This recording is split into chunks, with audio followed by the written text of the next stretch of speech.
Yang ko ka sangkung pakat. Sampai sampai dia pun zagar sampai dia sangkung dia tadi aku. Guna apa jauh mana ni? Jadi dia ingin sebenarnya sama ni.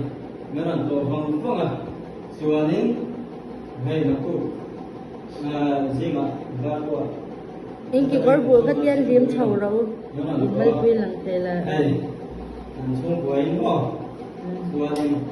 Insanan zaman, ini orang spicy le. Aku kan jauh tu cuma ni wrestling kan, cina boxing yang macam sparring logan. Jadi final arm wrestling kan dia lawan ni left and right. Itu ilok ilok ni. Aku tu dah. Dah begini. Besok ni, besok makan tu jauh macam ni.